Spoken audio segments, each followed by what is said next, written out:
Hello friends, welcome back to my YouTube channel HSC study point by stage. आज हम बात करेंगे कि बायर रोप को रिजेक्ट करने का क्राइटेरिया क्या है, उस पर बात करने वाले हैं। Means criteria for rejection of wire rope sling. तो चलिए देखते हैं कौन कौन सा तरीका है जिससे हम की बायर रोप को रिजेक्ट कर सकते हैं। तो सबसे पहले पिक्चर में यहाँ पे आप देख पा रहे हैं, यहाँ पे क्या क्रश जैसा दिख रहा है। यहाँ पे ये पूरा पार्ट है जो क्रश जैसा यहाँ से यहाँ दिख रहा है, तो ये क्रश पार्ट है। तो क्रश किस कंडीशन में होता है, इसके रीजन दो हो सकते हैं। या तो लोड उसके ऊपर रख दिया गया है, या रैपिंग हमने मटेरियल के अंदर किया है और उसको लूज छोड़ दिया है। तो जब लोड पे उसको लेते हैं तो उस समय है जो मटेरियल के साथ तो उसका फ्रिक्शन होता है, उसके कारण भी इस तरह का हो सकता है। तो चलिए इसका देखते हैं किस कारण होता है। Because of loose binding on material, मतलब मटेरियल पे लूज बाइंडिंग है। रोप वाज पुल्ड, जब रोप को खींचा जाता है इन बिटवीन अंडरलेइंग रैप, यानी जो अंडरलेइंग जो रैप किया होता है उनके बीच, and crush out the shape, जिसके कारण इसका शेप क्या होता है, क्रश हो जाता है। या दूसरा कारण है कि कोई भी लोड को अगर हम नीचे रख देते हैं और वहां पे कोई पैकिंग अरेंजमेंट नहीं करते हैं, तो उस केस में लोड जो रखते हैं लोड का पूरा है जो स्लिंग पे आ जाता है, जिसके कारण उसको क्रश कर देता है। तो इस तरह का शेप वहां पे दिख सकता है। नेक्स्ट जो है बर्ड केजिंग, ये देख रहे हैं इस तरह का, ये जो दिख रहा है ये सारे बर्ड केजिंग का फॉर्म है। यानी इस तरह का रोप आपने साइड पे शायद देखा होगा। तो इस तरह का रोप अगर हो गया तो ये होगा बर्ड केजिंग। तो बर्ड केजिंग का मतलब होता है, ये bird caging is called by sudden release of load tension, यानी कि किसी भी लोड को हम गया है और अचानक उसका टेंशन को लोड मतलब सडन ही उसको जमीन पे लैंड कर दिया, धीरे धीरे नहीं करके सडन ही कर दिया एक बार।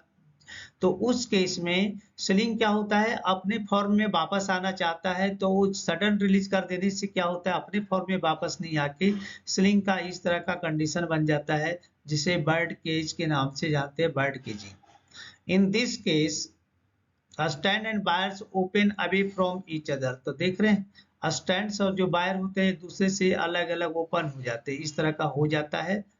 And will not return in their original form, और वह ओरिजिनल पोजीशन में फिर वापस नहीं आता है, इसी तरह का रह जाता है। अगर इस तरह का शेप हो गया है तो उस स्लिंग को चेंज करना पड़ेगा, ये खतरनाक फिर हो जाता है, इसकी स्ट्रेंथ काफी चली जाती है। नेक्स्ट जो है,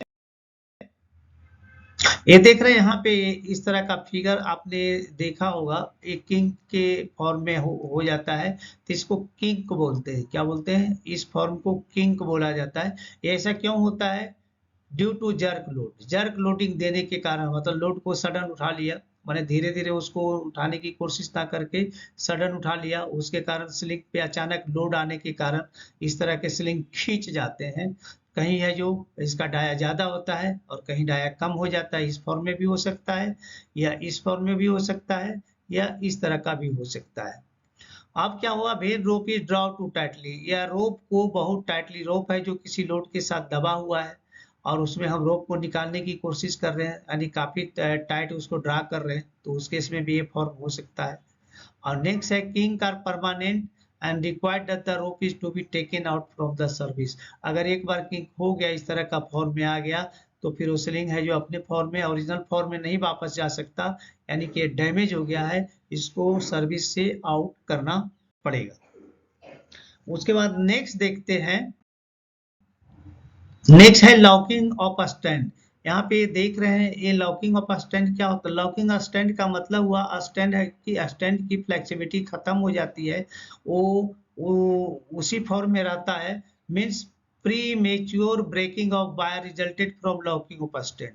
तो premature breaking of wire हो, तो इस केस में यहाँ पे क्या होता है, ये जाम हो जाता है और इसकी फ्लेक्सिबिलिटी चली जाती है।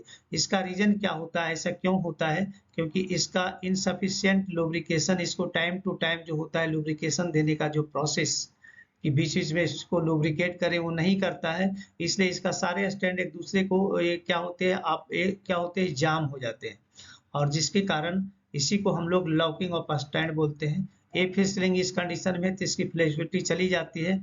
अगर इस पर टेंशन दिया जाता है, फ्लेक्सिबल इसका स्टैंड आगे पीछे नहीं होगा तो इसका टूटने का डर ज़्यादा रहता है। इसलिए इस केस में भी अगर स्टैंड लॉक हो गया है तो इसको चेंज करना पड़ेगा।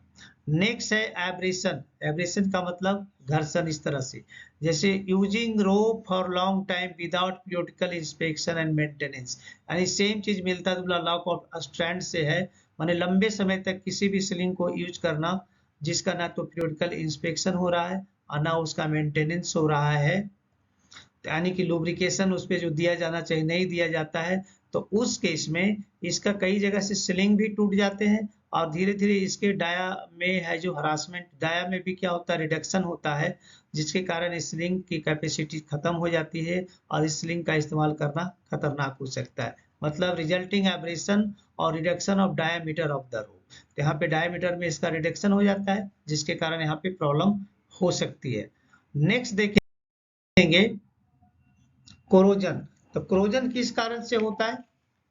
कोरोजन का मतलब यहाँ पे देख रहे हैं इस तरह से इसमें रस्ट लग गया है, एक दूसरे के साथ वो चिपक जाते हैं। इस तरह का अगर रस्ट दिख रहा हो तो वैसे स्लिंग का इस्तेमाल नहीं करना चाहिए। Internal rusting will accelerate wear due to increase abrasion as wires rub against the another.